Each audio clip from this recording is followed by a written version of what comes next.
You guys see that that black chick that was defacing the New York Black Lives Matter mural? Bitch, stop playing. I saw that. You haven't seen it? And she's a like mess. going in, like she's like having a breakdown. She's definitely like one of those like Candace Owens, you know, Black Karens, basically, which is a Candace. A Candace, right? I agree. A Black Karen is a Candace. I like that. I like that. Hey, aunties. You already know, it's the Issa from the Windy City, Chicago, and I want to know what's brewing today. Someone help Kanye. Ask your aunties, digital blackface. And SuperlaTEAves Finalé. So get your cups ready for Minority Report.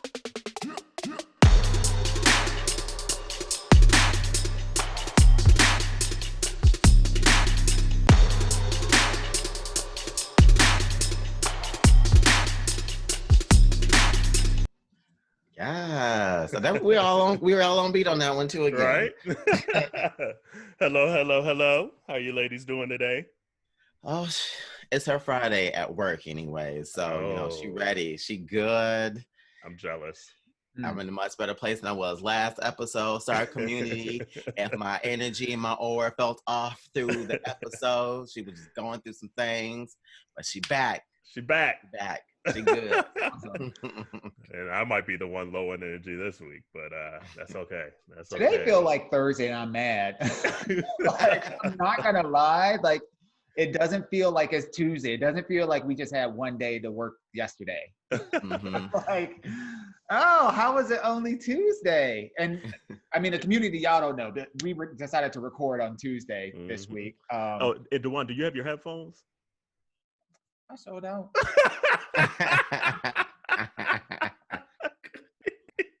I just happened to look. I was like, hold on, he can hear all of us. Right? And I was like, she sounded a little different today too. I was like, oh, okay, this is, trying something different. Right. I'm glad we caught that at the beginning. Right. Yeah, better. I know we're just like one of those days, right?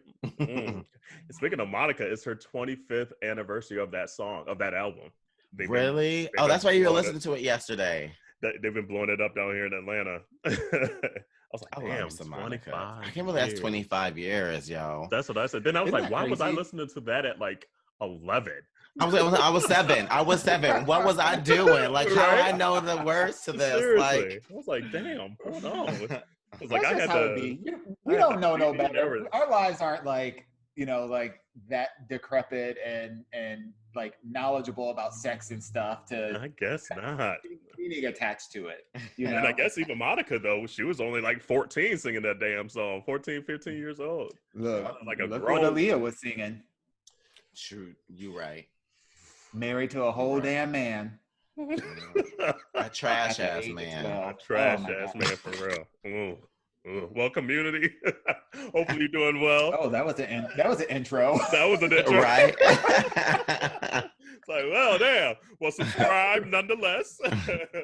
Hit the bell button, hit the like button, help us with the algorithm, and all that good stuff. And hopefully you're having a good day, surviving this heat. Like it's hot. It's summertime. It's crazy now. hot. Like it's stupid. It's annoying. Last year was really mild and it was pleasant. And I know a lot of y'all out there was up there bitching and moaning and complaining, we ain't had no summer. It ain't even get hot. And now it's too much. She done made up, or the Mother Nature said, I'm gonna give you what you asked for. Wait, let the record show though. It's like 75 degrees here, and I'm talking about it's hot. Oh, girl, stop. No. Girl, bye. Look. See? Girl, bye. Like it's like 98 today. And actually, it had kind of been a mild summer here in Atlanta. Last summer was like record-breaking heat here in Atlanta. We had 3 months straight of 90+ degrees. So I don't want to complain too much because 90 finally hit here the last 2 3 weeks. But bitch. It's been in the 70s. It's been I in think the 90s. we've hit the 80s once, maybe twice so far this summer. I think like 82 was the highest. We're supposed to see the 80s next week too. But you guys traditionally have a mild weather. It doesn't get like crazy hot and it doesn't get crazy cold there. So no, but with the elevation though too, like the sun hits a lot different. Like this 85 here is not like the 75 here feels like 85 because of the elevation. Like even the sun be fucking up my skin. Like I have to make sure that I have sunscreen on. Yes, because now for the second time in my life, I have now gotten sunburnt and have peeled. Oh yeah. You know, like this sun slaps out here. Black people need sunscreen. Don't let it fool you, because black real somebody had asked me as a black person asked me did they think that I think that they were racist because they asked a black person, do they get suntans or do they burn? And I said, no, actually, in my experience, I would say no, because it was a long time before I even thought that black people could get burned. I never, until I was in my late 20s, maybe early 30s, it's been, I've been playing out in the Alabama sun. Like going down to Alabama to spend time with my grandma and vacation Bible school, and you playing outside with the pill bugs and the little those little dandelions you make into little BB guns and whatnot.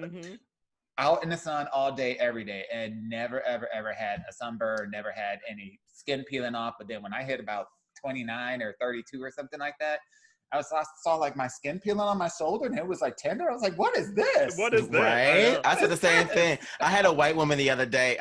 What's today? Tuesday? So it was literally on Saturday. I was applying some sunscreen on and she was like, she did a double take. She was like, did I just? Right. Okay. She kept it walking. I was like, don't ask no questions, Exactly. Like my first time was Jamaica, spring break Jamaica. So I was 21. Oh yeah, because I turned 21 on spring break. And same thing, like I knew people could burn because my mom was always about, she's like, make sure you wear your sunscreen. She's like, black people could burn too. And I'm like, okay, whatever. But that spring break literally got burnt, didn't know it, and then got in the shower. And I was like, ooh, why are my shoulders like that? Why does it feel like needles? Right. And I was like, oh my God, did I get burnt? And then sure enough, a few days later, you start peeling. But every time I burned, it's always been around water. So like if I'm like out on the lake, like especially in like Michigan days after that, if I'm out on the lake too long and didn't put anything on, burn. And it's always the shoulders. It's not really like my arms or anywhere else. Yeah, it's just like literally on the shoulders. Yep, just right here. And it's kind of weird too, because you look at it and you be like, it's almost like the irritation when you ask you want to get rid of it, and you look at it, you be like, oh, just get. And then you make it worse. Right? Exactly. I'm like, that's a whole layer of skin gone. It just it don't look right. I'm out. Right. No, the first time it happened to me, I think I was 23 and it was Pride, and I had just got me a fresh lineup, and I got my my edges dead. I got got me a lineup, and it was the Sunday of Pride, and I forgot to put sunscreen. Like I forgot to put sunscreen on my face, and all of a sudden I was like, why's my head tingling? I was like, I've been drinking a lot. I was like, do I have alcohol poisoning? I was like, I think I think I drank too much. And of course my right friend was like, oh, does it feel like this? I was like, yeah. And he was like, well, does it hurt when you do like this? I said, He was like, try putting that sweatband on you got from the Pride Parade. Does that make it feel better because of the cool? I was like, He was like, that's summer. I said, bitch, what? I said, huh? So you saying I'm like 2% white? Okay, where's my privilege at? Where the fuck my privilege at? Because I want some too, bitch. That's funny. Yeah, like when I worked at Bayer for all those years, like I learned so much random shit about sunburns and sunscreen just because Coppertone was Bayer's product. And like just the data behind it, I was like, you see a lot more black people than you think get sunburn and need the protection and getting sun cancer and skin cancers and everything like that. So yeah, black people, lather up. Right. Lather up. You don't want to look like leather at 30. Mm-mm. And first of all, the way 2020 going, don't play with it. Don't take no chances this year. You can't afford it. Don't play with it. Look, we've all been taking L's left and right all damn year. So save yourself a couple if you can. You right. I have noticed that people are starting to get a lot more reckless, shall we say, with their behavior lately. I'm seeing a lot of like photos of people at pool parties with a lot of people there. I'm seeing people at the beach, like just out living life. And I'm just like, I ain't been nowhere. That's gonna come and bite you in the ass. I'm jealous of it, but I'm good. Not me. I've loosened up just a little bit. I have a core group of 5 people that I hang out with, and we just play volleyball, and it's the same person that I play tennis with. So like it's the same. It's your quarantine crew. Like that's what we have. Adam and I have a quarantine crew, and it's like a handful of people. It's basically me and Adam, our 3 neighbors downstairs, because they're gay, and we hang out with them from time to time, and then our neighbors across the street. And that's basically it. Yep, same here. Yep, that's same here. We got I don't trust none of y'all hoes. And that's it. And even then, I tell them too. Like we be in public, we be in like space where we can still social distance. Yeah. If it's at anybody's place, like we need to be able to social distance. Otherwise, I'm not going anywhere. And if it's at my house, it's gonna be 2 of your heifers, no more than that, because we got a small ass place and we need to be able to social distance still. Like we'll be hanging out and I still be wearing my bandana, like wearing my mask, and people be like, you can take it off, it's just us. And even I'll be like, I have to warm up to the idea of being around y'all again. Like I love like even though you're my quarantine people, like I don't want to get too comfortable. Otherwise I'll start doing that just in my day-to-day when I go for a walk or when I go to the grocery store or whatever the case is. Like the last thing I've done, I'm trying to think, Corey's birthday was July 1st. So what's that, 20 days from this recording was the last time I've seen anyone outside my husband and people at the grocery store.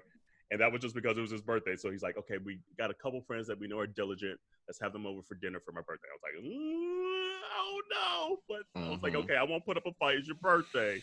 But all it takes is one damn person to slip up. It only takes one. It only takes one. And you can't see it, and you can't see it coming. That's the problem. It's so sad. You can't see it coming. And I don't want to be so mad at that person either. But like, you motherfucker, you gave me COVID. But you let me in. Right, you know? But you let me in. It's so true. So it's just like, I'm trying to save relationships and friendships. Right.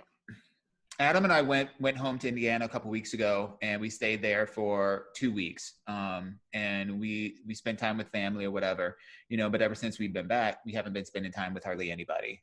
Like it's just, and even when we were there, literally like we weren't like spending time with like a whole bunch of like friends and going out and partying and all that. Like I told Adam up front, I was like, listen, I know we're going to be here for 2 weeks. And initially it was only going to be 1. And then when we stretched it out to 2, I started feeling a little like, oh, I don't know about this, because the longer that you're at a place, especially a place that's not as diligent as like New York, and it wasn't, like there were people everywhere just running around with their Corona breath, like breathing and touching on everything, and it drove me. Corona breath. Look, I'm not taking any chances. We were in the supermarket, and there were just like half of the people that were there didn't have masks at all, not on. Didn't have masks at all. Man. And I'm just like, how? Houseway. So Alexa, can we get them a mask? So we've been quarantining, and we are staying cautious. We're not getting hyped up at all by this summer stuff at all, because at the end of the day, that shit can come back around and kick you in your ass. Absolutely. And you'll be in the ICU. Absolutely. And the numbers are going up again too. Miss Sadie Blues. Like, and I see in the news too, like a lot of discussion. Should companies have COVID? Like once the vaccine comes along, whenever that is, should it be free? Should they make a profit from it? Should it be expensive? Like I know it's a huge debate, and like I kind of go back and forth in my mind, because it's like I get it from a company in business wise, like you're investing billions of dollars probably and trying to come up with this, But then on the flip side, it's like you have a humanitarian crisis, you know? And if you have something that could help this, even if it's like maybe it costs you $5 to make it, maybe sell it at $6. Don't sell that at $126, you know? Yeah. And it's just like people ain't gonna buy it. People, look, you can go to any corner and get a flu shot, right? Mm-hmm. And people don't do that. So well, that's because also some people get sick off the flu shot too. They're like some people are not for the flu shots and some are for the flu shots. I'm one of those people who are not for the flu shot because I have gotten sick having the flu shot. So I was like, she good.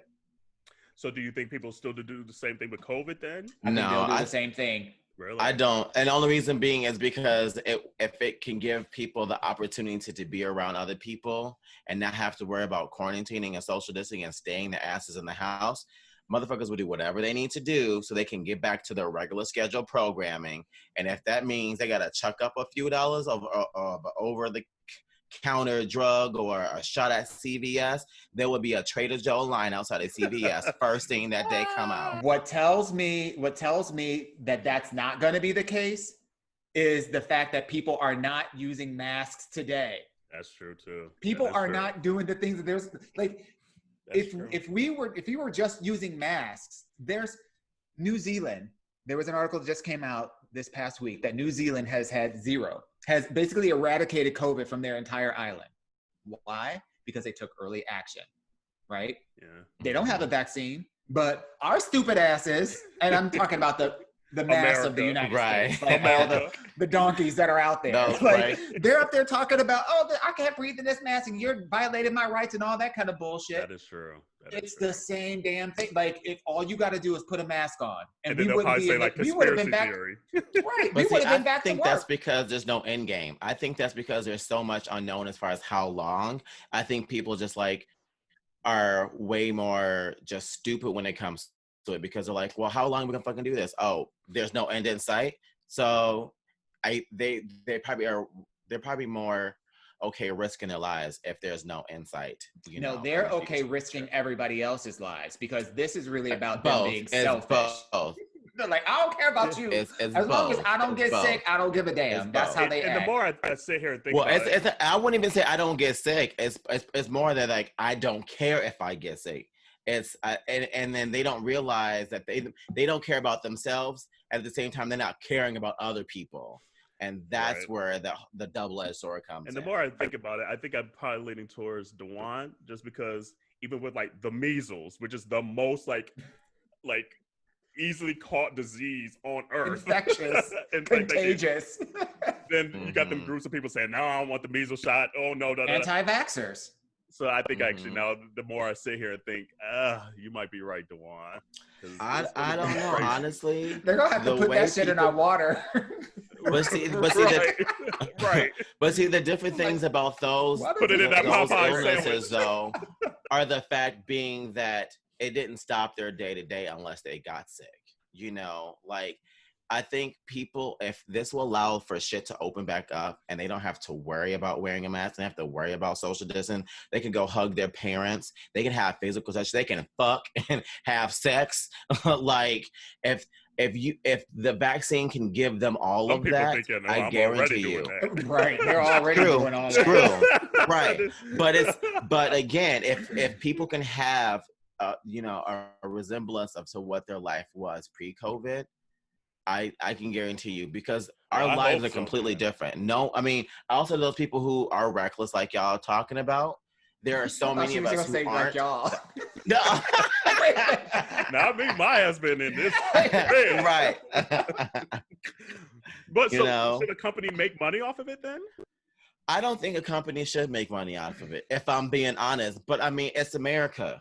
We're gonna make some money off of it. They're gonna make money off of it, But I'll hope at least the money off the government. You sell the patent to the government buys it, they buy enough supply for the United States, and it's done. Yeah. I just hope that it's at least affordable.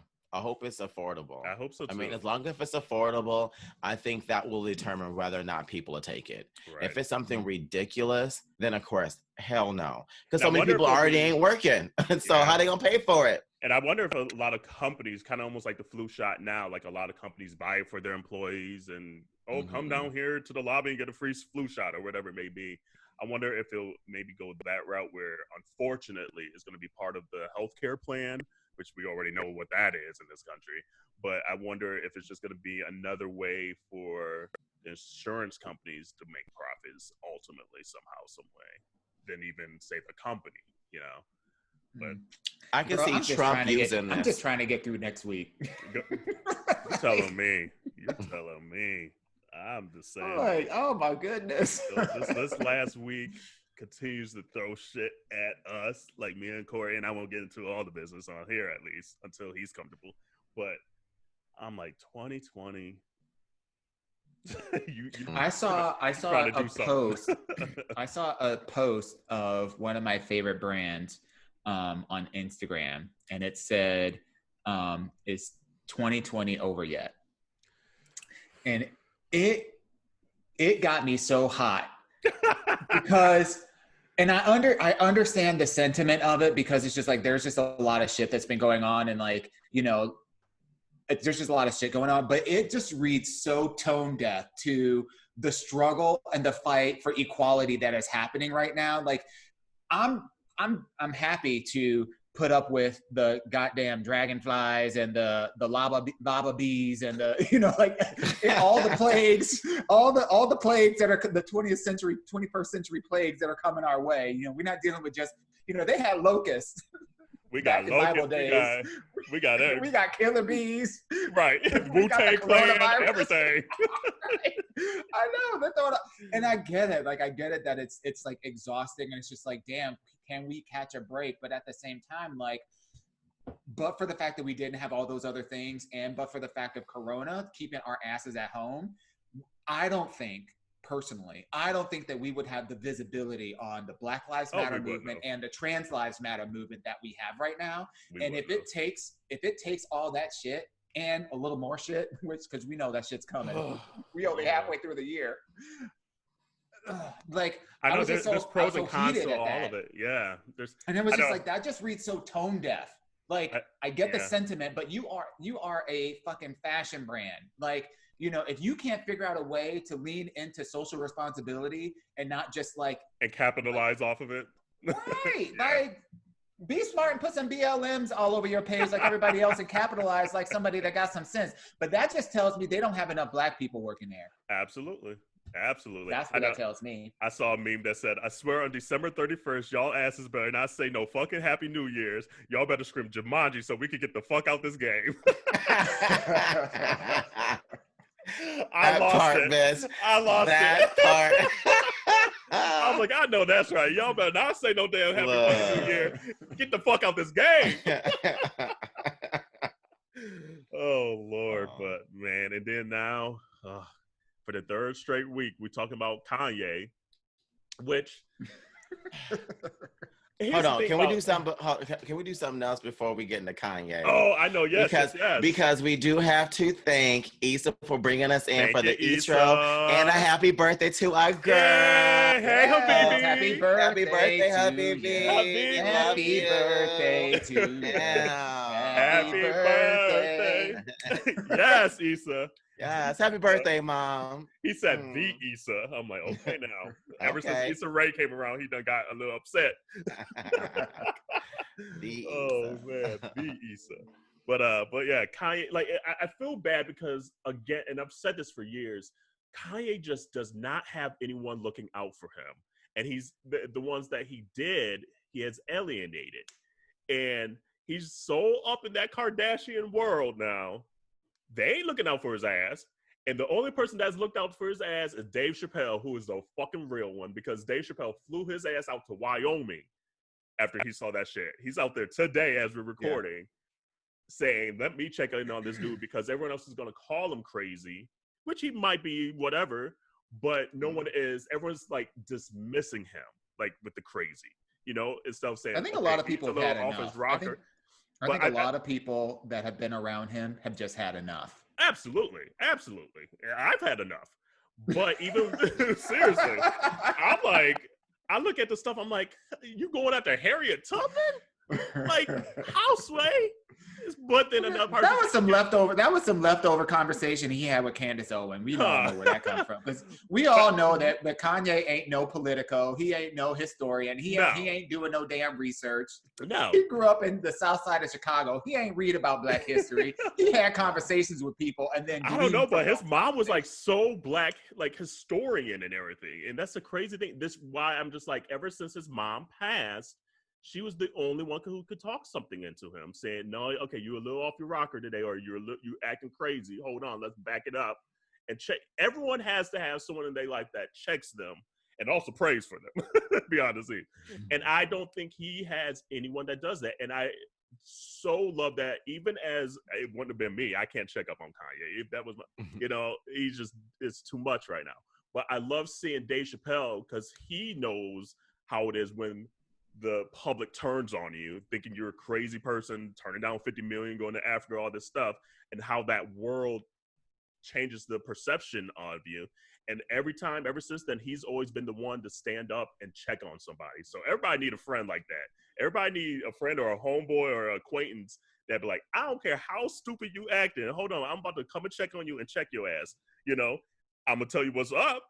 I'm gonna go back and go back to my family after I tell you what's up. But who else is doing that? Even as fed up, like if it was one of you two, like constantly saying some wild ass shit over time, I would hope I would be like, you know what? Even as crazy as Dawon's talking right now, I don't agree with shit he's saying and doing. Hopefully, I would, and I think I would want to be like, let me at least check in on him to make sure either he's taking his meds or whatever it may be. Make sure you're okay a little bit, and then take my ass back home because I can't associate too much with the crazy.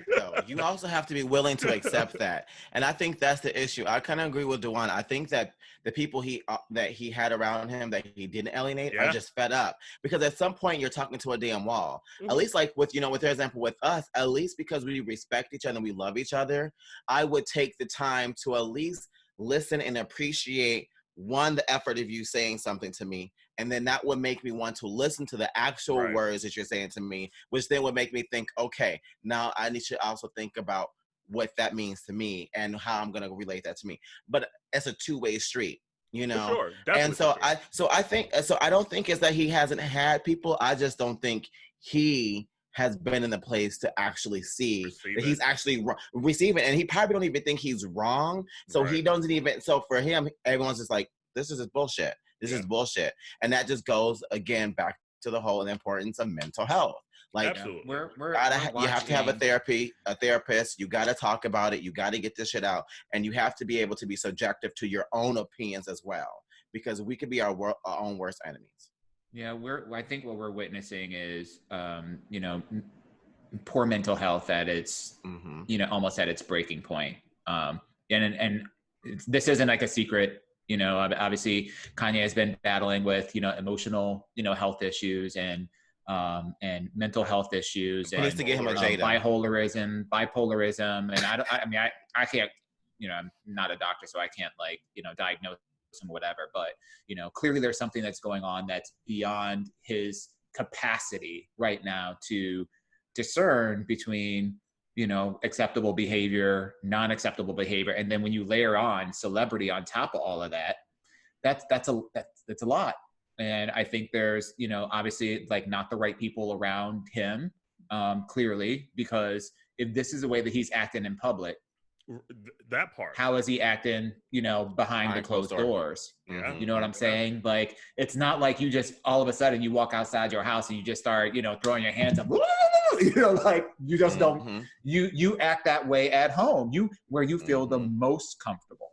And so, prayers up to the family, prayers up to the kids, because that's got to be weird and sad and uncomfortable for the children to have to experience whatever it is that they're experiencing, from an emotional availability or a lack thereof, or instability within the household. And, I just hope that he gets the help that he needs, because he needs help.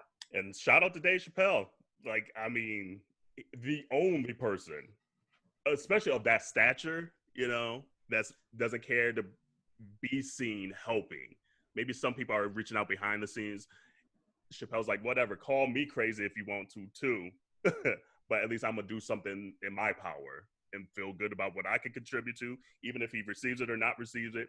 I got the funds to hop my ass to Wyoming, and then guess what? I'm gonna turn right back around at the end of the night and fly my ass back to my family in Ohio. You know, and he's done that time and time again. So I need to be friends with Dave Chappelle because he's willing to risk it. Like, he's willing to risk looking, quote unquote, whatever crazy is, you know? Just I don't think that there's a lot of, I think you're right about that. And I don't think there's a lot of celebrities out there, especially in the Black community, who have the history, who have the wealth, the celebrity, and the emotional stability that someone like Dave Chappelle has. Because if you've ever watched any of this stand-up, you know, and I know that people find a lot of his stand-up problematic, you know, but you cannot deny the talent that he has as someone who is incredibly insightful about human behavior. Absolutely. And he's not just, you know, he's a storyteller. You know, he's not just sitting out there telling jokes. So he's you know, he's making people, he's using his platform to make people be introspective about themselves and about the world around them and their place in it. And I think that that's really, it takes somebody of incredible mental strength and intellect to be able to do that. And he has been wildly successful. So yeah, I don't know that there's that many other people out there, you know, like, I don't think that a Jay-Z would be able to reach him. I don't think that, you know, like the, Magic Johnson would be able to reach him. I think Jay-Z has tried over the years, and honestly, like, Kanye's career is thankful to Jay-Z. So, like, I mean, they were close for so long, but I think even Jay-Z was like, okay, I'm to a point, Playboy, that, like you said, Jarrell, I have given you fame, I've given you money, I've given you counseling, I've given you everything, and you still aren't there to receive it. There's only so much I could do, and I got to backtrack before you impact my mental health. Right, and so that's like, that's the other part of the gamble. Because if you're if you're a moth too close to the flame, woo, bitch, you're gonna get burnt up. Come on, Janet. Yeah, absolutely. It's true. So we'll see. But prayers up to him. Yeah, that's all I can do. But Kanye, and can we have a little petty party real quick? Like, that video of him having his meltdown and like dogging on fucking Harriet Tubman. First of all, like, homegirl said, we got to go. We got to go. Wait a minute, but why was his supposed rally? And I don't know when the video was taken. Was this? I don't know if it was before or after he decided he wasn't running or not campaigning or whatever. But, and I don't care. But like, why the hell was the location of this at like some damn Carolines in like Tennessee? I don't know. Like, I'm looking at just the scenery, and he's just like on the same level as everybody else, according to the video. If you're watching from the perspective, like, just, you know, having this idiotic ranting conversation. Yeah, I've just been homegirl who recorded. She's like, "Oh no, we got to go. She said something like that. She said Harriet Tubman freed them and gave them to the white people. She's like, "Oh hell no, we got to go. We got to go." I was like, "I know that's right." I would have said the same thing. Like, "Oh no, Playboy. Like, you're on your own, brother. It's time to go." Popeye's open. Call the Uber. Right, seriously, come on. Gotta get out of here. Can't be associated. We got to go. I thought you were doing a concert. Like, and then like, I don't know what it is, but it feels like his production value is just keep degrading. Like, that opera that he did. That started like 2 hours late. Started 2 hours late. Had live animals that were shitting and stuff all over the floor or whatnot.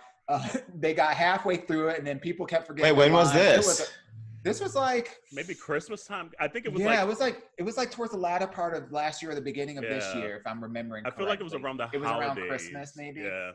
Because it was like it was his whole Christ themed musical or whatever. Oh, okay, yeah, I remember hearing about that. And it just seems to me, just, you know, from an aesthetic standpoint, purely from an aesthetic standpoint, that his production value has been going down. Ever since he made that video where him dressed as a square with Lil Pump. Oh, I like that talk. I know, I love Yes. You're such a fucking hoe. I love it. I'm gonna say fuck. I like thinking. Yeah, that was a bop. But ever since then, his production value has been going down, down, down. And even that video was like a highlight moment because like before that, it was even going down. It kind of had a little blip, and then and that's the sad thing. It's just like creatively, it's just like because like just that's the part that like just bumps me out so bad. Just like creatively. There was. Remember when he was at the MTV Music Awards and he was the center of the stage with that not xylophone, but whatever mixer. It was an MPC, whatever that thing is, it's that little machine.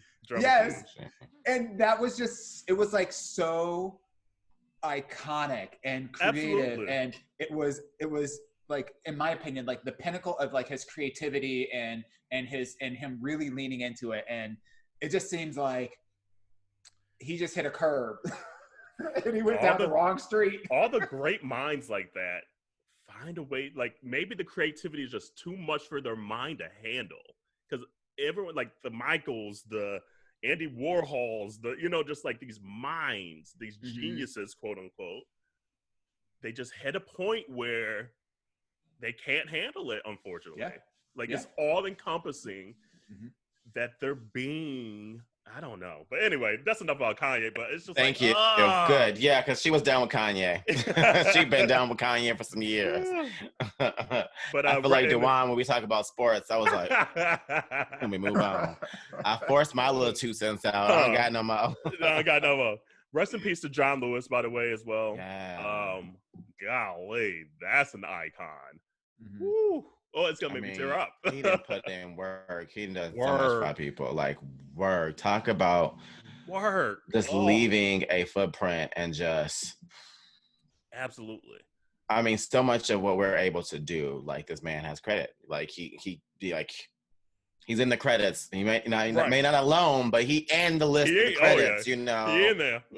Right. Seriously. Like I just. Because from the age of like 16, 17 years old, he's been in the spotlight of the movement, the civil rights movement, sit-ins, getting beat up, thrown in jail, like seeing your friends killed and murdered. Could you imagine that? Like you're around the MLKs, you're around like all these people that have gotten killed for the movement.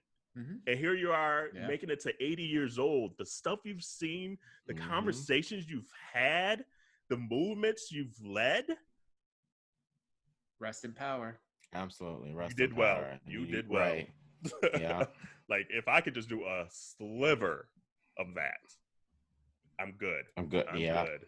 So he did more. He did so much for all of us that couldn't. Like talk about like, having a voice for the voiceless, like just. Yeah. And like even people hearing it, like he was just so liked down here. Like since living in Atlanta, like there's John Lewis Freedom Parkway, like one of the main highways to the city. Like people would bump into him at the Kroger and like have a full-fledged conversation with him. Like you heard these stories just living here of John Lewis and how much he cared for Black people and how much he cared for what he was put on earth to do.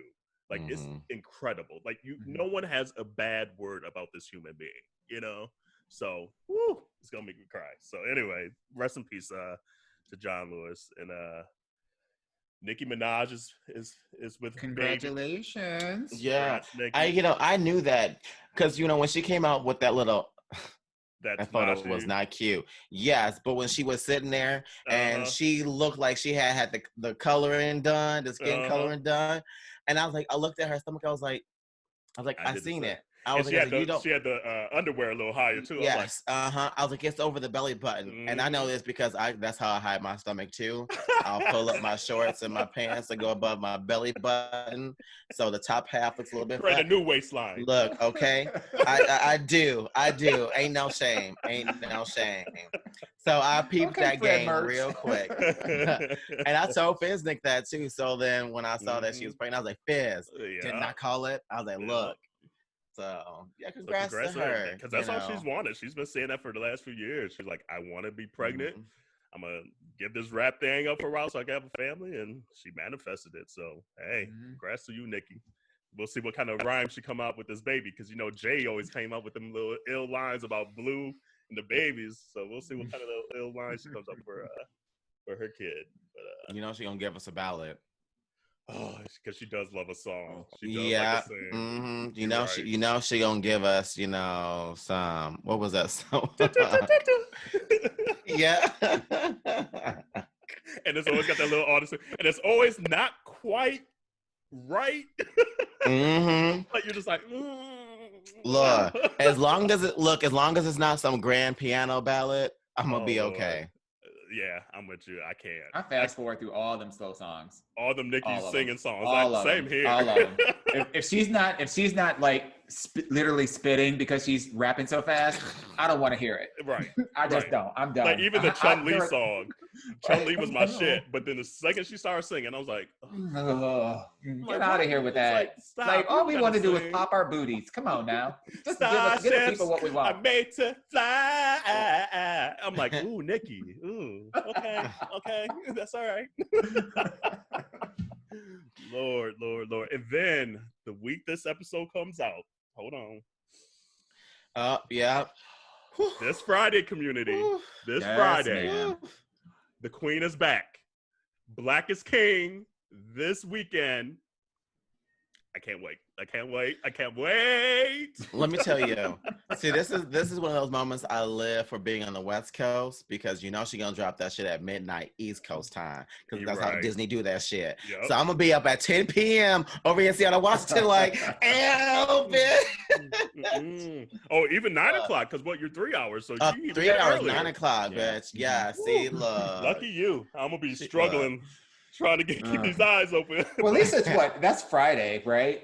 Yeah. Mm-hmm. Yeah. So that's good. We'll make that work. Black is King. And the rumor is now, like, because people are speaking out about it, that she was supposed to start her tour in August this year, and it got canceled because of COVID. Yeah, that ain't happening. It's going to be really interesting, like, because you can already just tell that 2020 is just canceled. It'll be really interesting to see, like, what the rescheduling looks like. Like, yeah, I heard 2022. So this is probably. This is what, the 21st. So this past week. So this would have been 2 weeks ago by the time this airs. You know, Adam and I were supposed to be at the Janet concert. I know that Madison was so Square Garden, and like those things book out, 2 to 3 years in advance. Right. And especially with sporting events too now, because all the sporting events are going to be backlogged. So I don't know when they're going to be fitting anything in. Just crazy. It's crazy. Like everything's just put on hold. So it'll be really interesting to see like what happens. But y'all better save your coin for 2021. I can tell you that. Save your coins today. Save your coins because everybody coming. Mm-hmm. I ain't waiting until at least there's a vaccine. Like once that's up, then I it won't be for me. Because but pre-COVID, I didn't even fucking care for large crowds to begin with. The girl had to have drinks. She had to pregame because when you go to places like this, people don't understand personal motherfucking space. And I am that person who I have no problem giving that white chick girl. Throw them bows, bitch, move out my way. Look, girl, I'm telling you, I am not the one. Like, I just, If you say excuse me, I'll suck it up. But if you Bogart, bitch, don't try to debo me. I'm the wrong one, bitch. No. She gonna cry when she get in the car. No. Oh, man.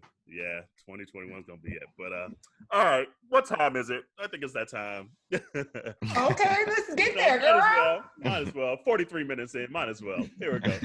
What time is it? Ask your auntie. Hey. And this week's question, you know what? I forgot to ask if he wanted his name out there or not, so I guess I'll say anonymous. But it says, I have a question. I recently saw a post explaining if you use emoticons that contain black skin, and so he gave the examples like the thumbs up, the fist sign, and all that, and you are white, it is considered digital blackface and highly offensive. Is this considered offensive? Or are there certain specifics that make it inappropriate in some cases? I ask because I generally use the black thumbs up and hand clap and never thought much of it. Then he also sent over the meme that he got this question from, and it says, "Non-Black people, please stop using GIFs and reaction pics of Black people to express your emotions. It's digital blackface and really easily to stop doing. I stopped a year ago when someone said it on my timeline. Now it's on you. Retweet. Thank you." So it looks like the meme or the tweet, it looks like, came from a white person telling other white people to not do it. So what's our thought on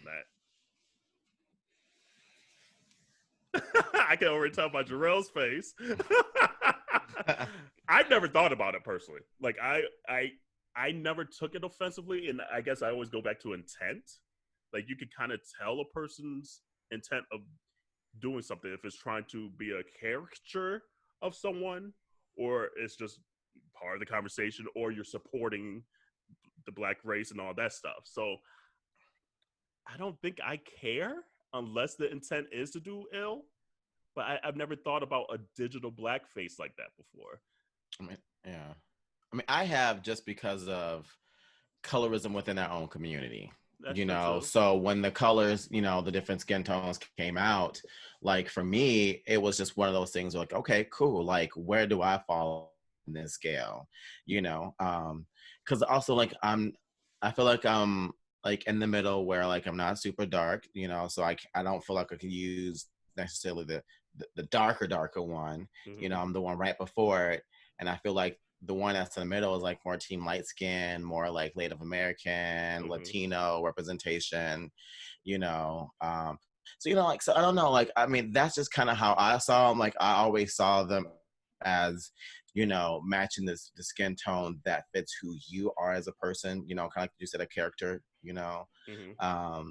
I don't see why anyone else would use one that doesn't represent them unless they're speaking for a group of people. You know, like for when I say Black Lives Matters, I make sure that I use all the skin tones. So, because, you know, there are different shades of Black lives, you know what I'm saying? So I've done that. But when I'm doing my own thumbs up or my own fist, whatever, like, it should be about who I am, not, I shouldn't be pretending to be someone else. Like, why the hell would I use a white high five unless I'm trying to signal that I'm being like a Karen, like, high five, girl, yes. Like, in my mind, I think that would make the only sense as to why I would do that as a Black like a man. GIF, though? Like, say, like you use like the Nene, I said what I said, and you're a white person. Dawon, can you go so I can think about that one?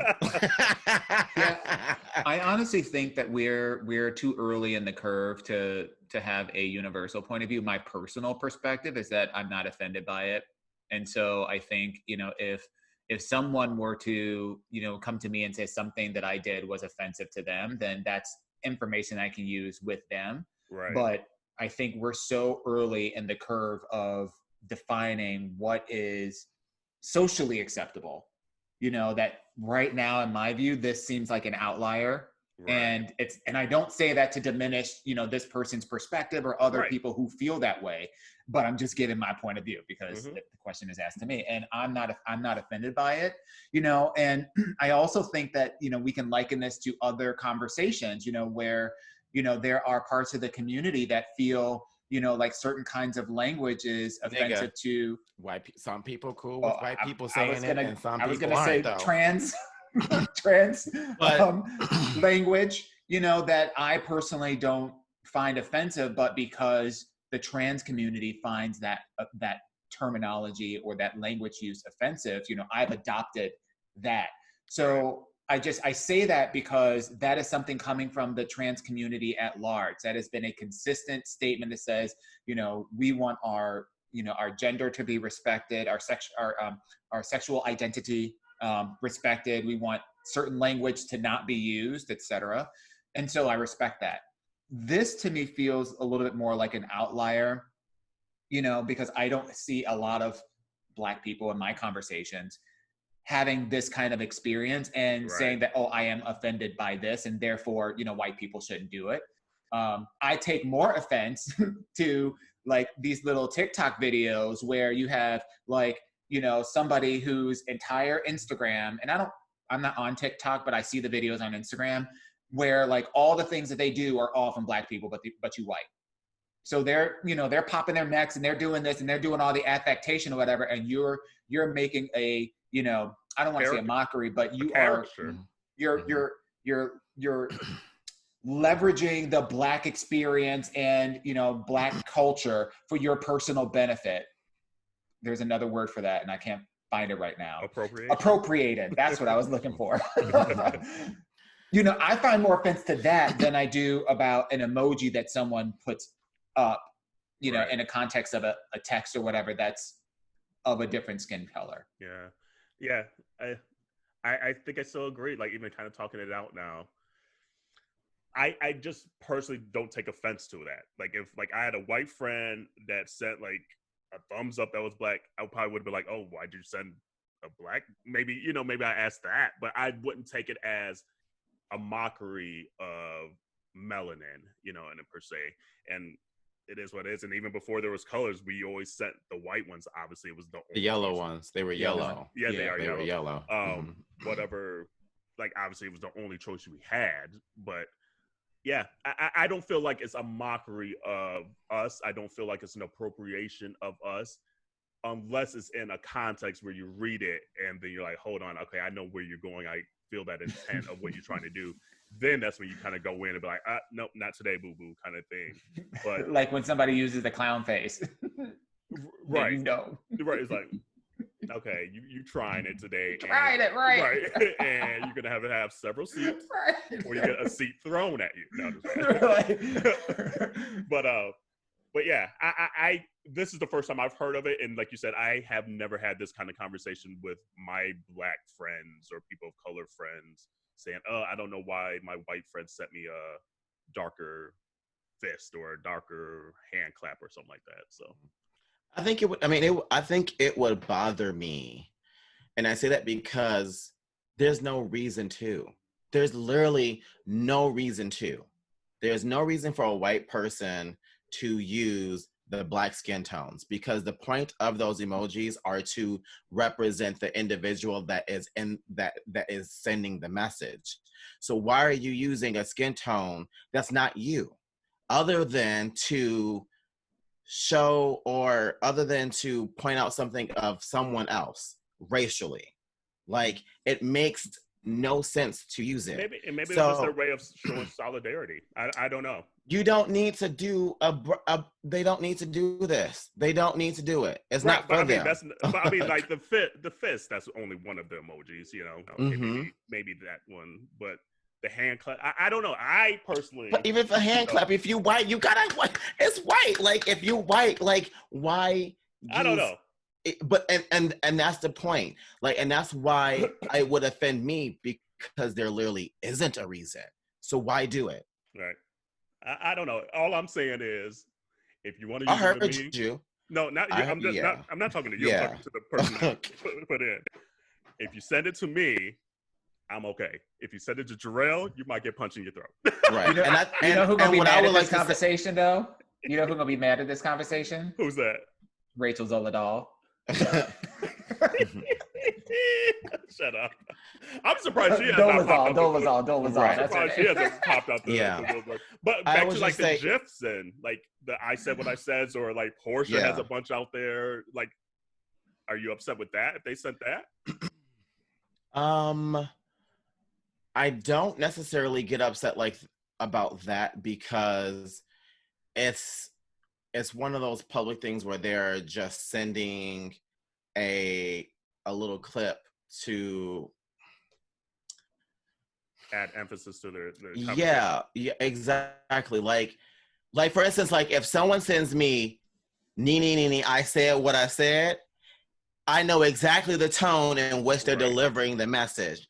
But if I got like a Britney Spears said, okay, guys, I know exactly the level that I'm getting in that. You know what I'm saying? Like, I just feel like the difference is that you know, so for me, the GIFs wouldn't matter.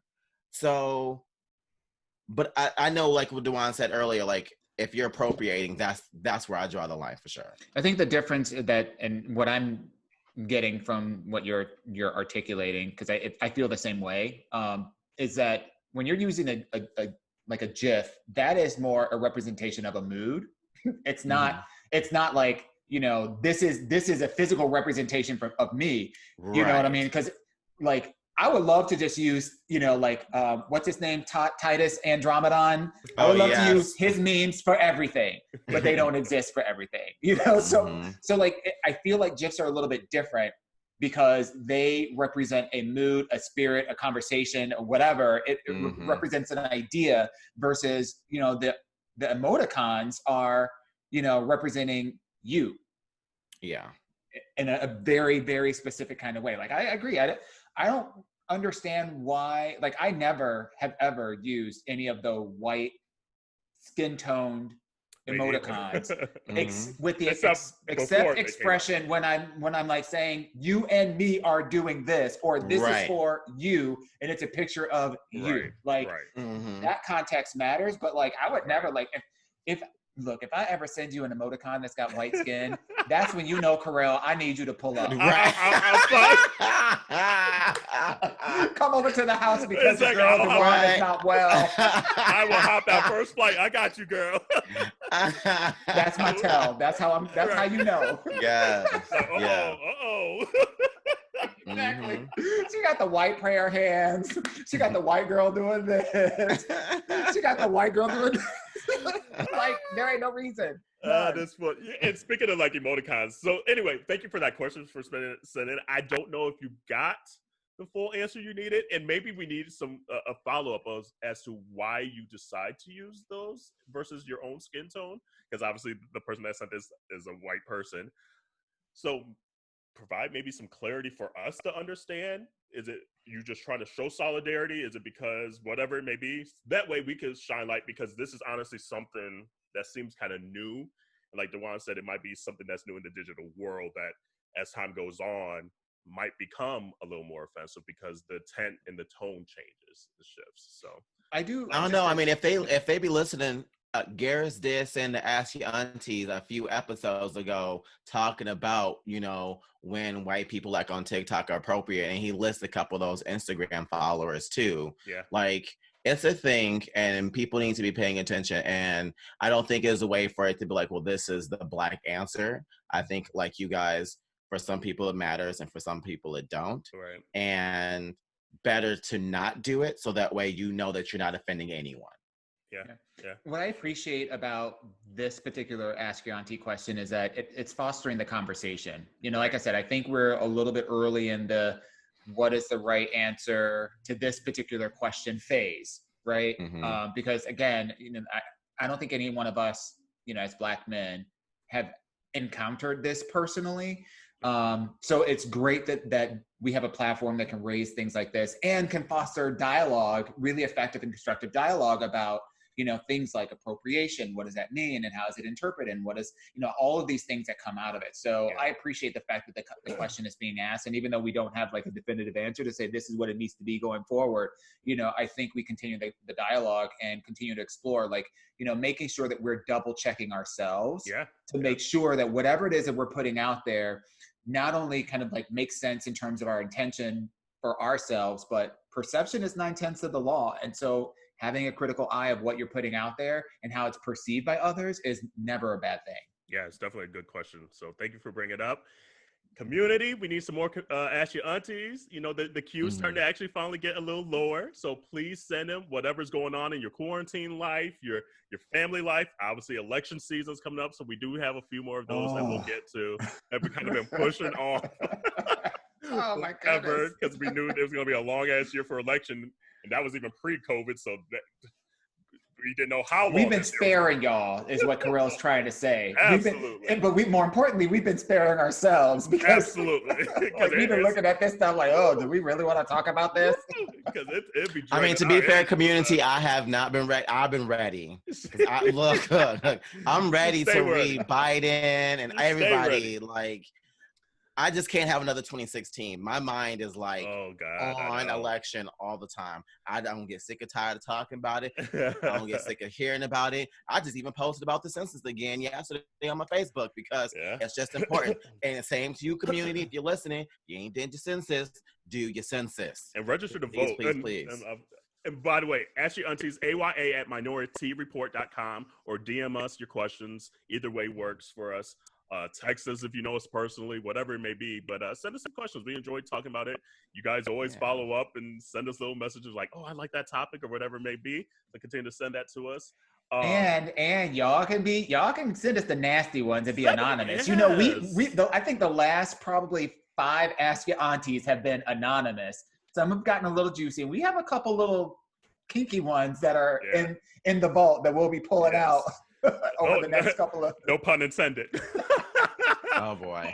Pull out. Ow, ow. Oh, and then also make sure you register to vote. Like even today, like I posted like a way to register to vote via text, and someone put in the comments, "Hey Brandon," that he had just moved recently and he'd been putting it off. Finally saw that post, did it by text. It took 5 minutes to re-register where he lives and make sure he's in the right registration area. So please check that. I know it's annoying to double check. I know it's annoying to try to do it, but it's so easy. It's 5 minutes. Do it while you're pooping on the toilet and call it good. Not while you're pooping. I'm just saying, you already got the phone in your hand, probably looking and scrolling on That's IG. work. Right. Register to vote.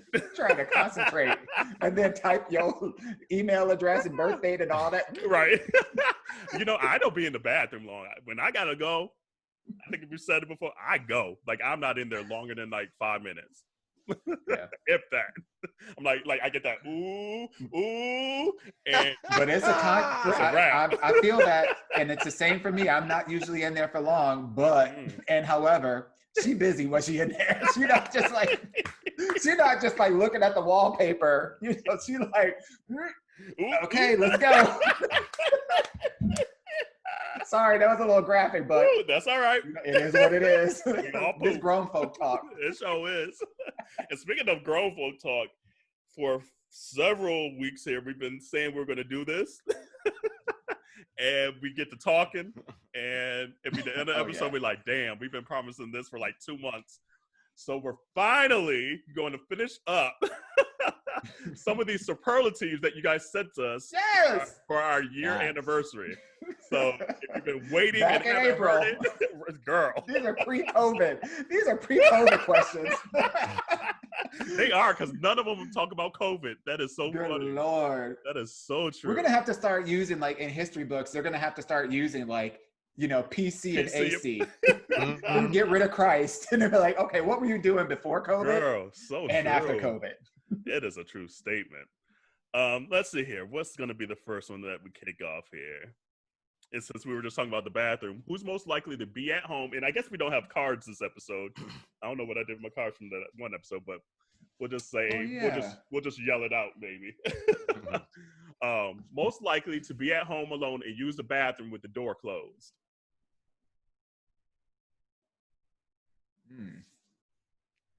Okay, can we say not it?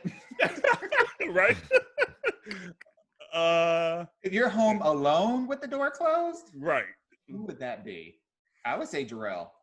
I was gonna say gonna say Dawon probably, but me. Really? You use the bathroom with the door closed even when you're home? Bitch, I stink. It ain't cute. Okay, and I don't want that shit floating out through the living room. Like once I leave that funk of dungeon, it needs to be there. I need to go rest in place and be okay. And they're marinating. Right, marinating. Percolating and marinating. Look. So wait, you don't do a courtesy flush then when it's really like percolating? Oh, like, girl, I'm telling you, but it still smells, girl. It ain't cute. It ain't cute. That's why I don't poop in public. Because it's a no. It's a no. That's true, because you know why, Dawon? Because she don't be eating the vegetables. That's true. That's some hard stool. Actually, it ain't. It ain't either. It ain't either. Right. It ain't. Because she ain't getting that fiber. She ain't getting that fiber in the diet. Oh no, she gets her fiber because you know she got things to do. Oh, yes. Ladder City. Booked and busy. Oh man. You know, you have your couple of trees of broccoli and some asparagus spears and out. Buying that shit right back up. Buying it for Jesus. I bind you, Nancy. Oh my God. That reminded me of the sound. You know you having a good poop when you hear that. Bloop. Right. Them clean wipes are everything. Yes. Like, yes. Oh shit. Okay. Tonight might be the night. Oh, Jesus. I don't know how we got on Matthew humor, but I'm here for it. There's always an opportunity. Very it on really brand. is. Right. Well, speaking of, okay, community, you're just giving us all kind of bathroom stuff. Most likely to be the last one with toilet paper. So I guess that was like right at the beginning of COVID, that question. Oh. The last one with toilet paper.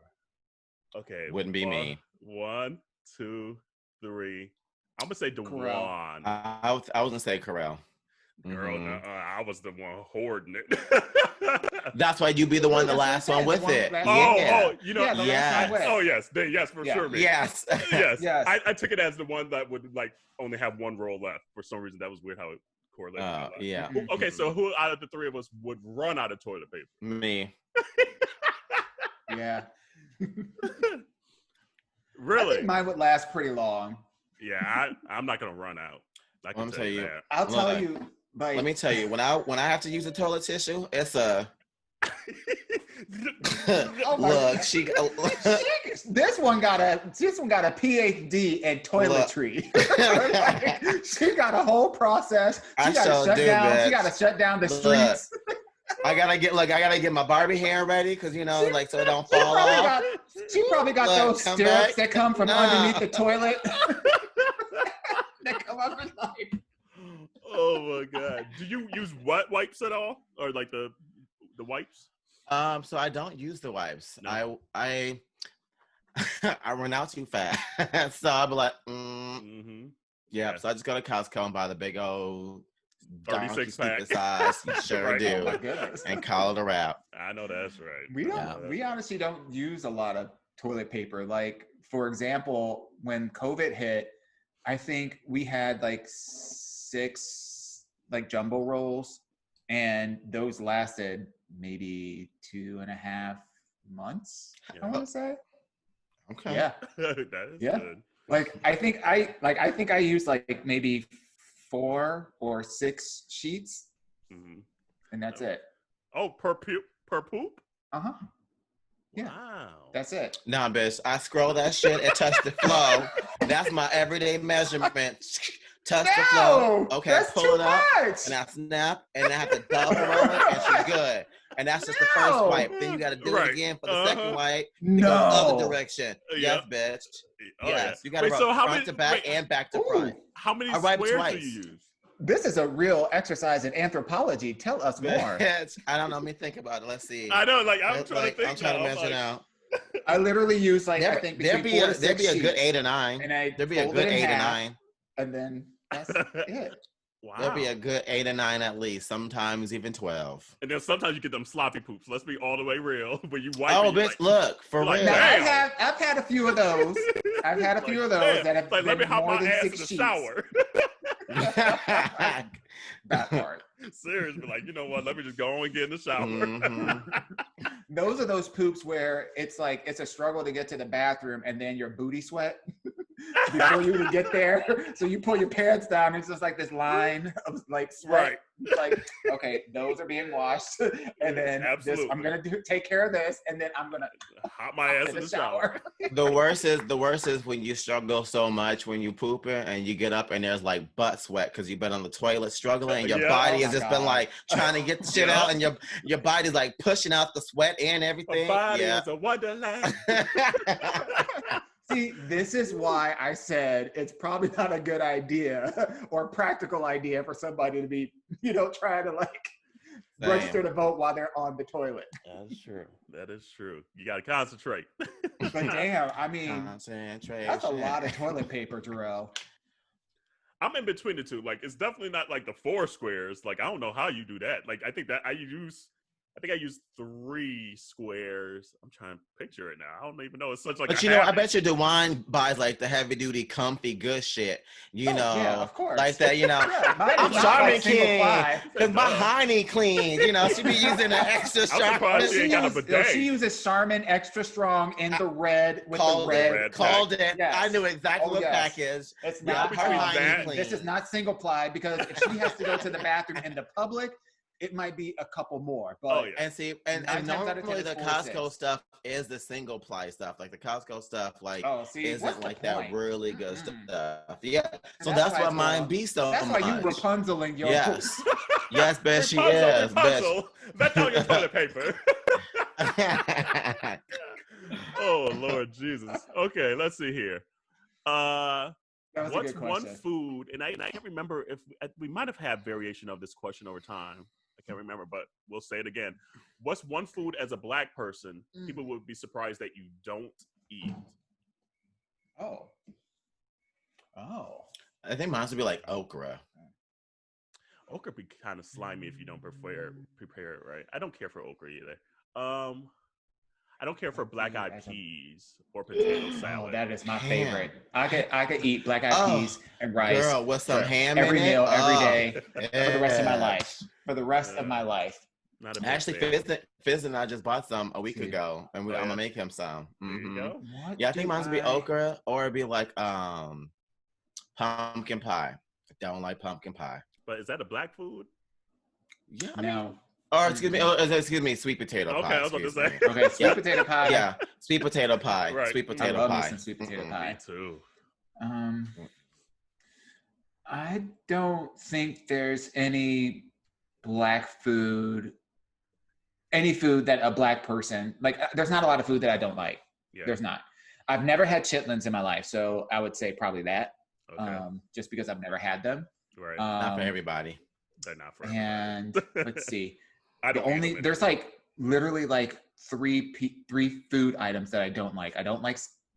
I'll eat them, but if I see them on the menu and there's something else, I'll usually go with the other thing. So I usually don't like scallops. Okay.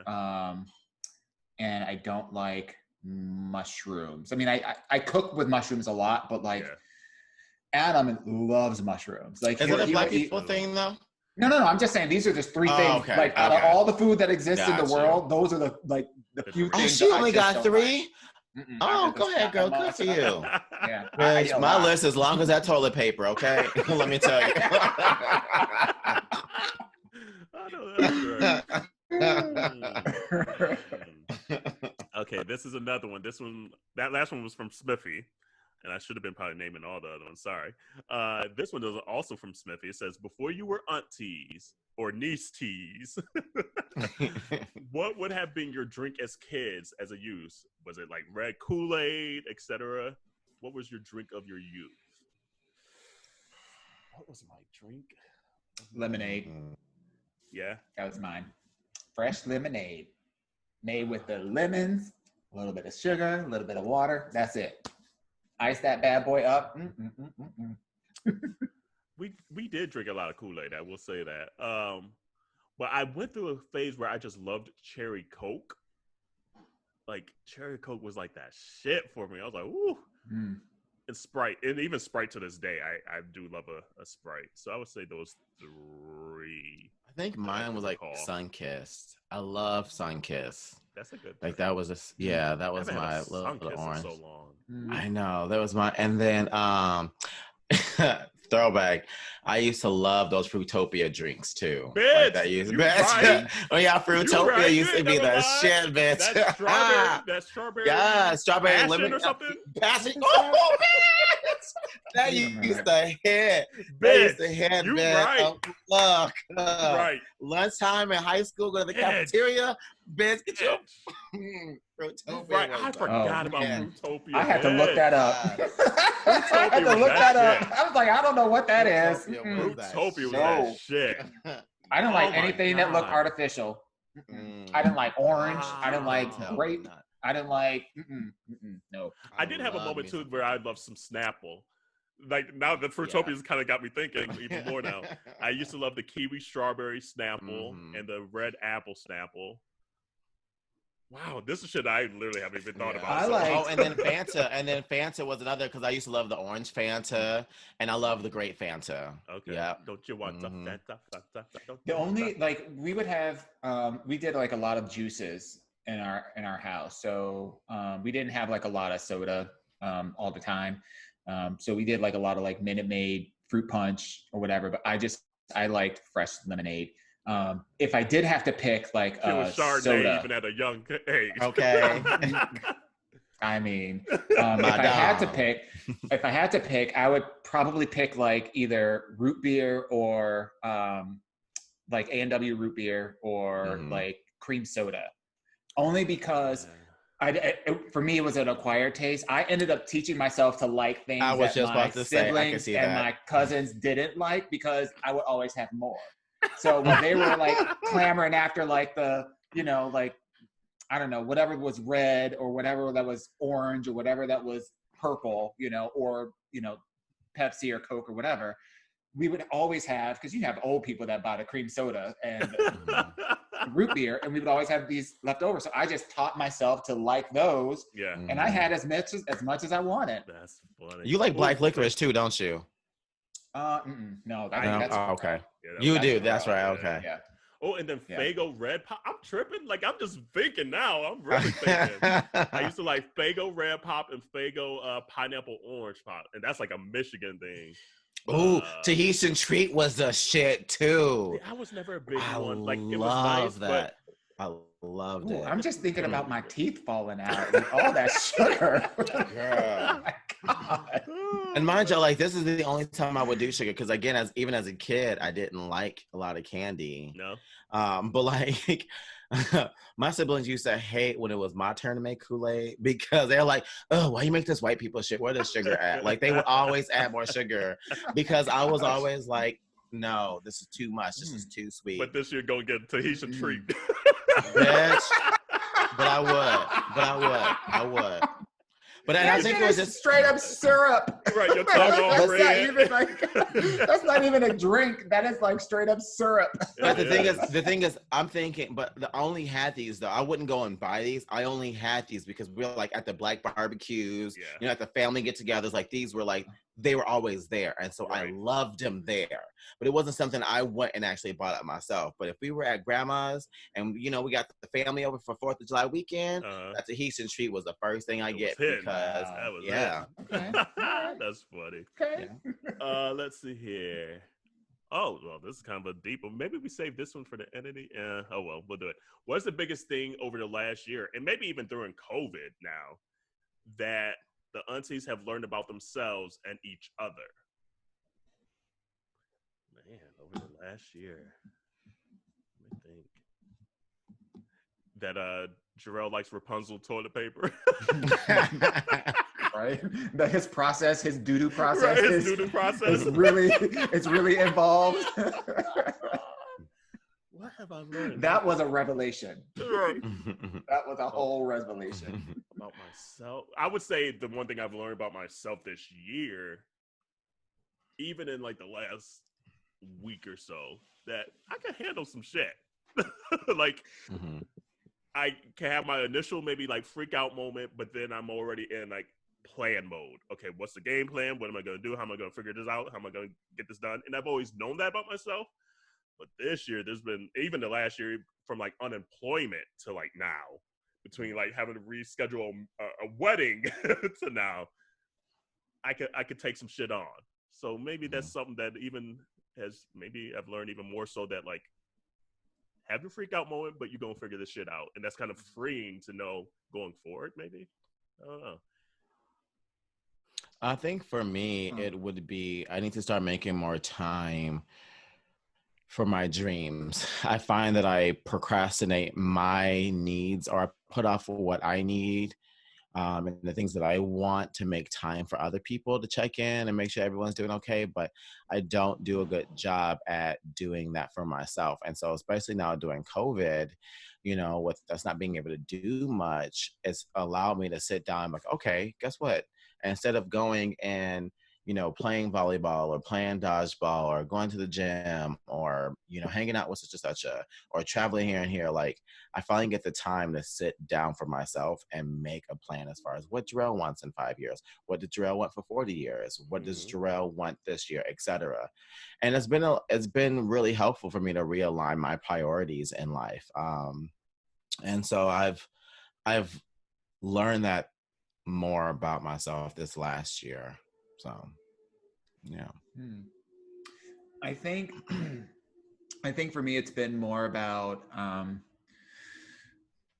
would say, like, resilience. Obviously everybody's gone through a lot, and we're all going through a lot, and I've always had a really like strong change agility streak, to be able to like take something and pivot to something else, but I think this year, if I'm talking about what I've like learned about myself, it's like the ability to take an emotional beating, because this whole Black Lives Matter movement, this whole Trans Lives Matter movement, I am so emotionally and deeply connected to both of those movements. And there was a period of a couple of weeks that were just, I didn't even know how to process like what was going on. And like this idea of resilience keeps popping up, because it's like being able to get comfortable with the uncomfortable so that you can then start carving a path forward. Right. So that I would say that's probably my biggest learning. Yeah. Your aha moment. Mm-hmm. Let's see here. What's another one here? This one, I guess, is kind of obvious because she got her titties out today. But do you have tattoos? And if so, which one are your favorite and why? And then if not, have you thought of getting one? I just have the one, 1 Corinthians. It's the passage of love. When I came out to my grandma, when I was forced to come out to my grandma, after I came out to my mom, she cited this passage to me and was like, this is what Christianity is about. This is what life is about. This is what we're supposed to be about, which is love.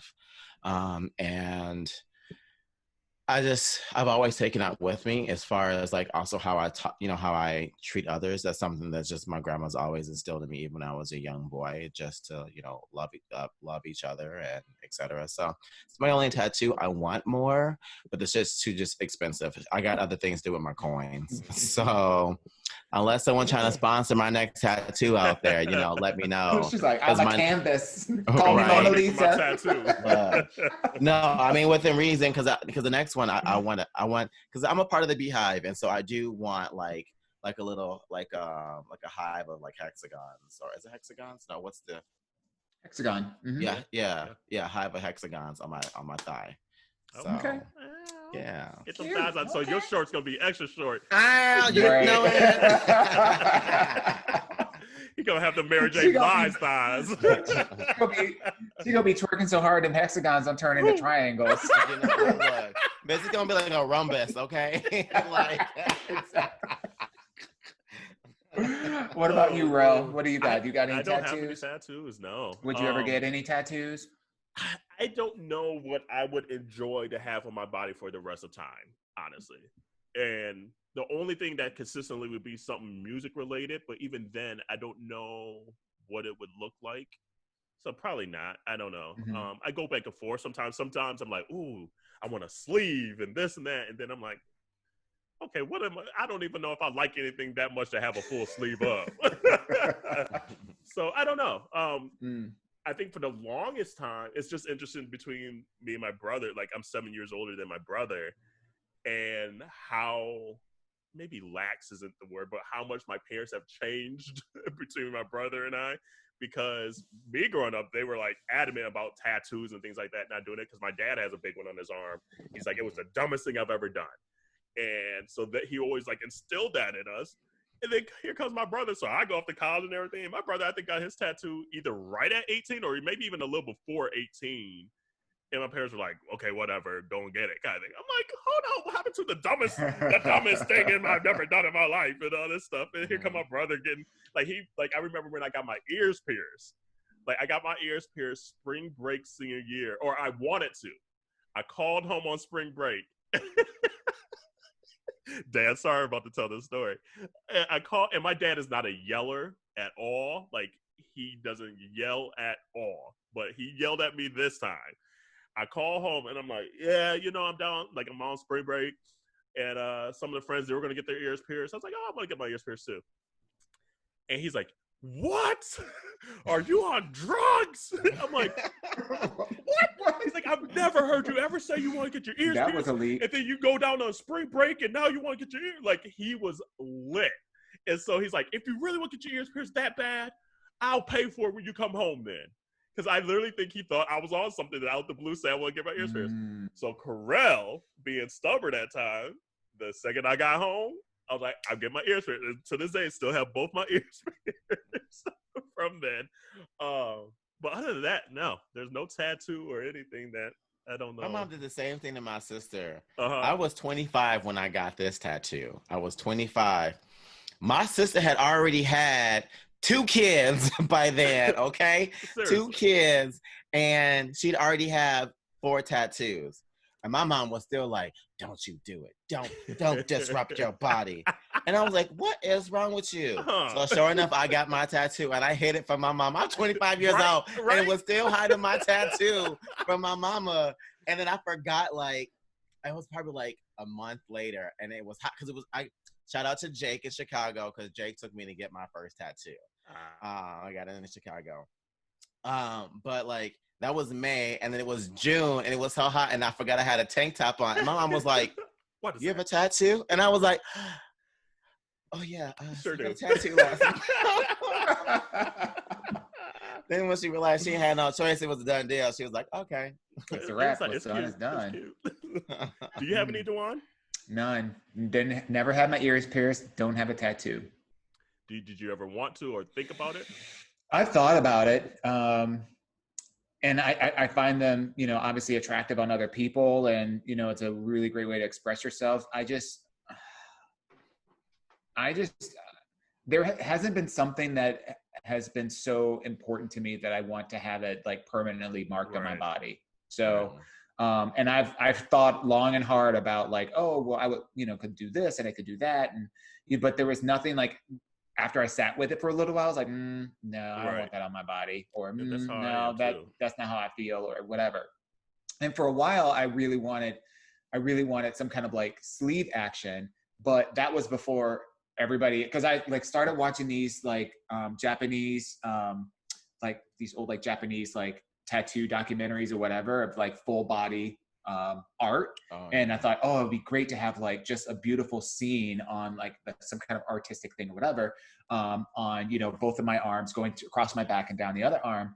And I sat with it for a while and I was like, yeah, I kind of want to do that. And then next thing I know, like, you know, people started getting sleeves, and like, nope, I ain't doing that. So no, I don't think so. I don't think tattoos are in my future.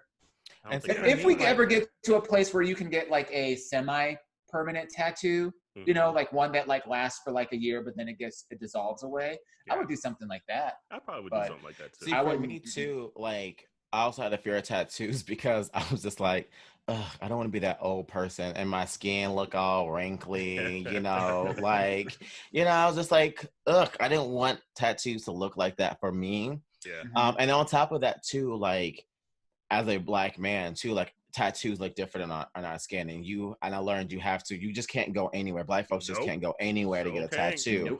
So like, that's another thing too, that like, I was like, oh, I don't want to do all that extra work.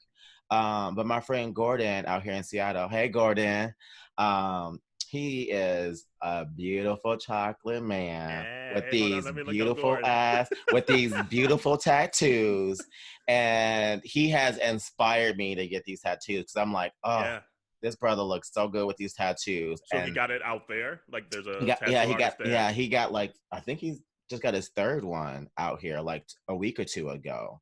And I literally hit him up and I was like, where you go? Because I'm probably gonna go to the same place.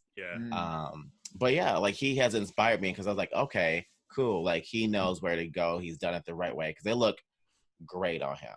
Yeah. So if I ever did anything, I think I would do like something very like minimal. I was literally about to say the same thing.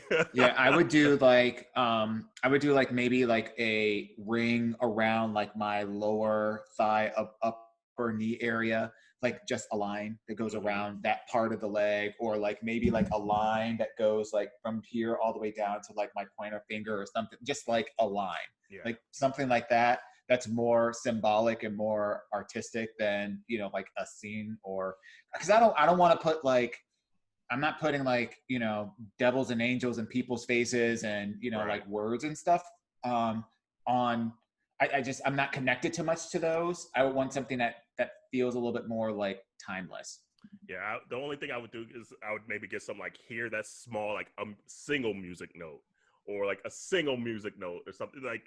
It won't ever be something so massive, I think, because I think I would change my mind 10 years down the line, be like, oh man. You actually kind of forget. Like, I can't tell you how many times I've been in the shower and I look down, I'm like, oh, bitch, you got a tattoo.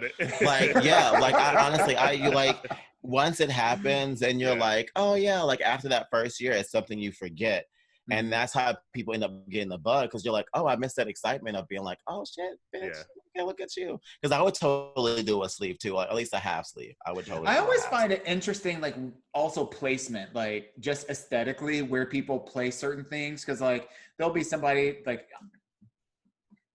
I don't want to put anybody on blast, but like, but like, say, you know, somebody has like Daffy Duck, like on like the side of their calf, you know, or, you know, like, I don't like, it's just weird kind of like placements, like the upper arm meat of your arm. Like, it's just like right there, but it's like, but it's like a rose.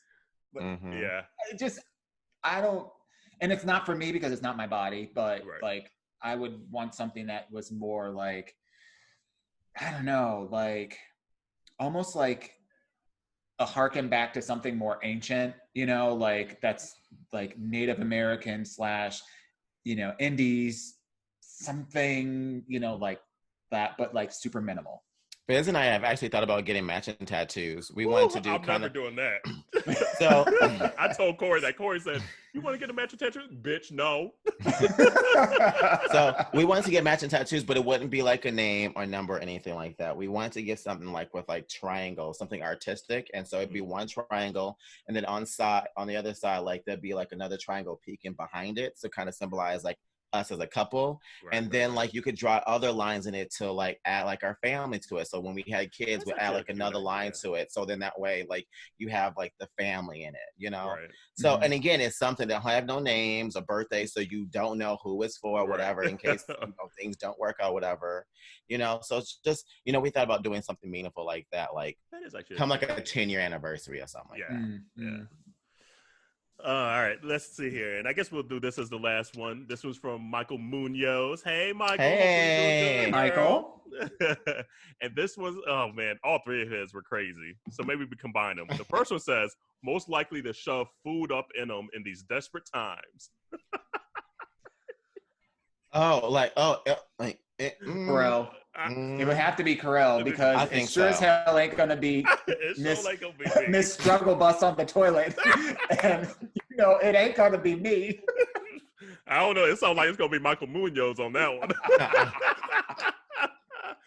Like in the way he wrote it, like it almost sounds like you're trying to put like a cucumber inside you or something like that. So I don't know. I think that's. I can't even self-pleasure. I can't even self-pleasure like that. So it can't be me, because to me, I can't, because I can't inflict pain on myself like that. So like, I could never like. So none of us, it sound like. And then this one says, most likely to choke on a dick. I mean, eggplant. He just was out there bold with these questions. Dick or an eggplant?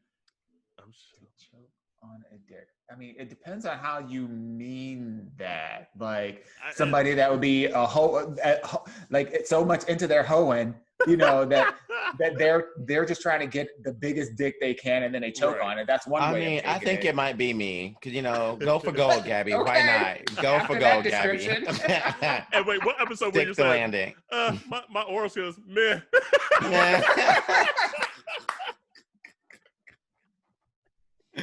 I did say that, and that's probably why I would. And honestly, I think we all said that. I think we all, if memory serves me, we were all kind of like rating our oral skills at like about a 5 or a 6. Yeah, and when you said it to you, like, I had no complaints, and I was just like, meh. Oh man, that's funny. Let's see here. Oh, I guess there is one more question here from Anonymous. They want to be anonymous. And we kind of hit on this when we played Truth or Drink with the husbands, but it says you guys are demanding burning questions. Well, here's one. LOL. Any of you have been in a sex orgy or group? If so, how large was the group? And would you do it again? Please keep my you please keep my identity secret and anonymous? Thanks, bye. And honestly, like we put anonymous, and I don't even know who. Oh, okay, I see. We put the IG name. Never mind. I'll say it off air who it was. Okay, so I have.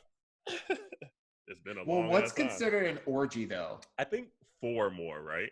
4 or more, or more than just 4? Like a throuple or threesome. Because okay, I think it's 5 or more, right? Oh, because threesome would be 5 or more. Threesomes, Then you have 2 couples. Threesome, foursome, and then group orgy is 5 or more. 5 or more. Okay, that makes sense. Yes, yes, I have. I don't remember how many people though. That's I mean, I've been to like 2 sex parties before, but like again, I've never done anything. Yeah, but I've never done anything. Yeah, and actually, there weren't sex parties. It was a jockstrap party. Let me be clear, it was a jockstrap party, right. So it wasn't about hooking up and sex. I've been to a sex party, but I didn't do anything. So technically, I was in a room where there was an orgy going on, but I didn't participate in that. And the most I've ever number of people I've had sex with at the same time, it's been 4, including myself. No, not 5 people, but it's like me plus 3 others. A lot of times, it's not as fun as you like fantasize about it. You're like, oh yeah, it's gonna be all this.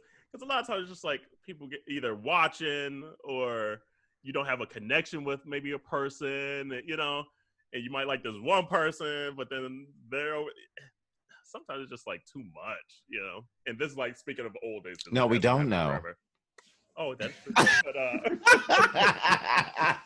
But Mom, turn this off. But yeah, so I don't know. Like, I just feel maybe the older I've gotten, it's just like been there, kind of done that. And if it was going to happen, it would have to be with people. Potentially probably more of a connection than just like a random situation kind of thing, you know? And not to say it was random, like I knew, I'm trying not to spill all, but knew one person, but then knew that it was going to be a situation kind of anyway. But now at 36, it would have to be the right kind of situation. Obviously, I'm married, so it had to be Corey and I are like, okay, yeah, we're going to get this, let's do this. And then B, it would have to be with people that there was probably some kind of connection, just because I've been in situations where it wasn't that fun, honestly.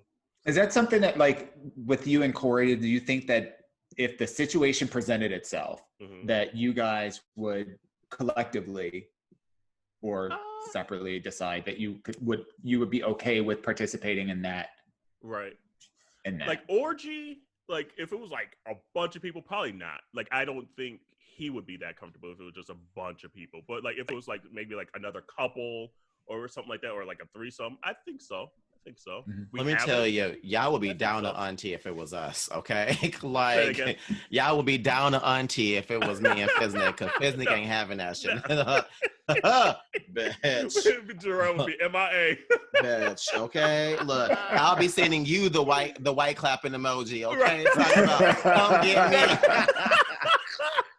That's gonna be like the inside thing. The second we see that, we're gonna know something up. Something is up. Oh, no, that's the international black symbol. No, no. I don't think that. One, I don't have a desire, at all. Like not even as a fantasy. Like I don't have a desire for it. So if the situation presented itself, no, I don't think so. Would I be okay with it? Like if I had a desire and if like Adam was into it, then I would be okay with it. Like I'm pretty liberal with that. And that's how I am. Like it's been presented, so like it's you're not nothing that I'm it. thinking about. Exactly. You're missing out. Or Mm-hmm. But like even if we were both okay with it, and the situation presented itself, then I don't think that I would be. She's Liz. So there's been there, done that one. I mean, outside of just the novelty of like a flashback sexual situation, and that's really not enough for me at this point. So Like I'm always like like at this point, never say never because you never know. There might be like a Jason Momoa moment. You're like, oh, yes, Jesus. but yeah, it's nothing that we're seeking out and honestly haven't really talked about. So actually, I'm gonna talk to him about Corey. Once you hear this, let's talk about it. I don't know. It's just nothing that I've sought out, and I don't think he's sought out. Yeah. But you know, there are things like you know, like even though you're in a relationship and you're secure in your relationship and it's, you know, whatever the status of it is, monogamous or open or whatever, you know, like you can be independently and collectively okay with the idea, the hypothetical idea of, you know, like participating in like a throuple situation or a, you know, double situation or more or anonymous or whatever, you know, as a concept. And then at the same time, you could also be, you know, a couple in a relationship that, you know, that says, okay, I'm generally okay with that, but it's just, even if it presented itself, it's not something I would pursue at this stage. I'm trying to even think, because like the more I'm sitting here thinking, we were in Amsterdam. When were we in Amsterdam? 2 years ago. And we went to, it was almost like this Eagle bar. It actually was an Eagle, now I think about it. And there was this hot guy sitting next to it. It was the first time that we probably both looked at each other like, maybe? You know?